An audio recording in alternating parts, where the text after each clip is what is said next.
Gotta get that. Gotta get that. Gotta get that. Gotta get that.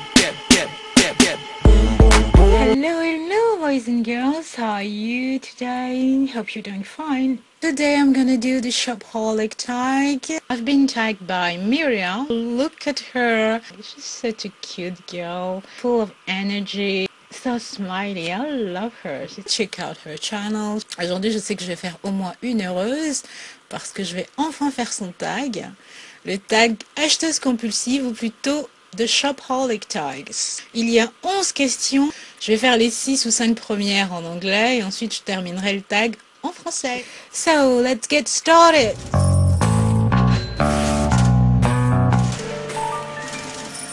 Question number 1. Would you consider yourself a shopaholic? I don't know. What does it mean to be a shopaholic? If being a shopaholic means that you can't help but spending or buying everything new or buying stuff even when you're broke because you need to buy, because you need to shop, then I'm not. If being a shopaholic means that if you give me a credit card and you say, okay girl, go on, you can buy everything you want, of course, yeah. Question number 2. How would you classify your style? My style, I would say it's something in the middle between classic and prep. Classic and prep, yeah. Question number 3. What store can you not leave without buying at least one thing? It's really impossible for me to go in a bookshop and not buying at least something, you know. Even a small book, €2. Question number 4. Where did you find the best deals?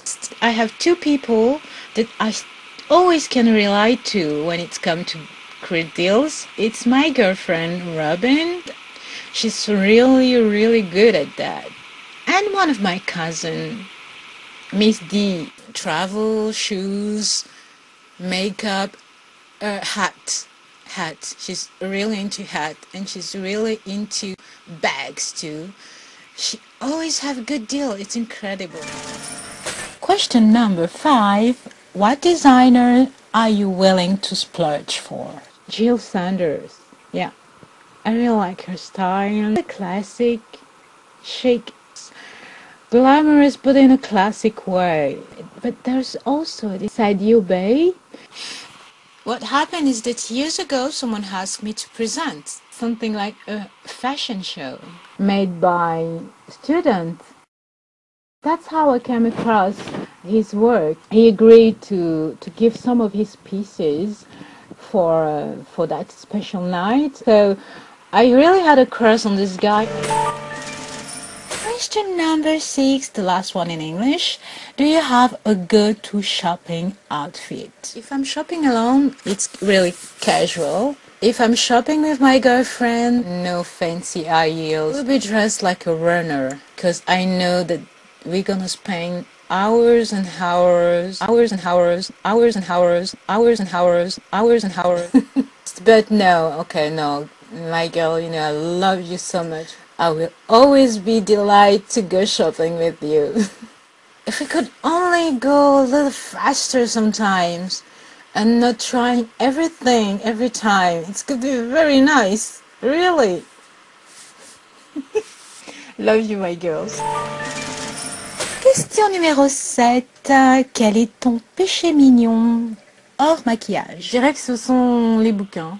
Mon rêve, ce serait avoir un exemplaire d'un Balzac, genre un original. Waouh.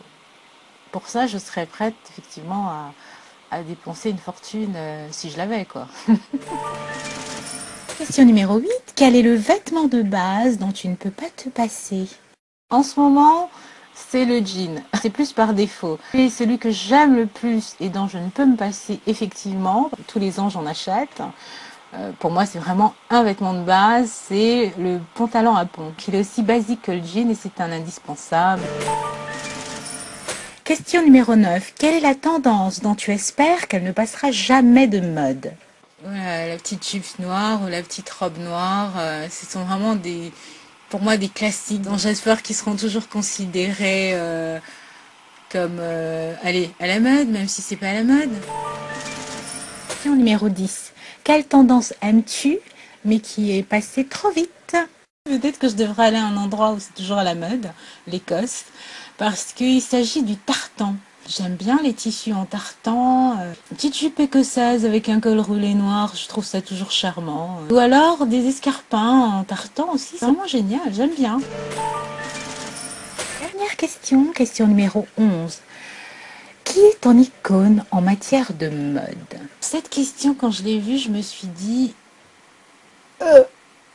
D'accord, qu'est-ce que exactement une icône de mode? Moi, une icône de mode, c'est une source d'inspiration, c'est une personne qu'on a envie d'imiter, qui a à défaut d'imiter, quelqu'un qui vous inspire parce qu'il a soit quelque chose que vous n'avez pas, soit ça vous parle en termes de look parce que ça ressemble peu ou prou à ce que vous aimez ou en tout cas à ce à quoi vous aspirez. Actuellement, il n'y en a pas. Les seules personnes qui me viennent en tête sont des personnes mortes depuis longtemps. Donc, en quelque sorte, je me suis dit, bon, ok, qu'est-ce que je fais? J'en parle pas, et puis finalement, je vais vous en parler. Commencer par la plus âgée, hein. La première, c'est Katharine Hepburn, actrice hollywoodienne. C'est une icône à la fois de mode, mais également de tempérament. J'aime ce côté boyish, mais qui n'est pas exemple de féminité. Elle est sublime en boyish, elle est sublime en femme, glamoureuse, en robe longue, comme ça. Voilà, pour moi, c'est une icône de mode. Si on me demande de citer une personne que je trouve glamour, classe, chic, je n'ai qu'elle en tête. La deuxième icône à laquelle j'ai pensé, c'est Pangolov. C'est une femme. Voilà. Une femme. On est vraiment dans tout le contraire de Katharine Hepburn. Quand je me suis intéressée à elle, que j'ai commencé à l'écouter, que j'ai regardé des images d'elle, des images d'archives, elle était déjà morte. Mais j'étais fascinée par la beauté de cette femme et puis la façon dont elle se présentait toujours sur scène. Chapeaux différents, des coiffures différentes, elle avait toujours cette façon de se présenter qui m'a totalement séduite. Et je me suis dit, waouh, si j'étais une femme, c'est à ce genre de femme que j'aimerais ressembler en quelque sorte. C'est un peu ça. C'est terminé, donc ça au moins c'est fait. Cette fois aussi, je pense que je vais taguer quelques personnes. Je suis émerveillée de voir vos hauls, vos produits terminés, vos j'achète, je rachète pas. Je mettrai les noms des personnes que je tag en barre d'infos ou peut-être même sur le côté. Je ne sais pas, je verrai bien. Si vous avez envie de le faire et que je ne vous ai pas cité, faites-le et dites-moi que vous allez le faire, comme ça je viendrai voir. Et à très vite pour une nouvelle vidéo. Bye.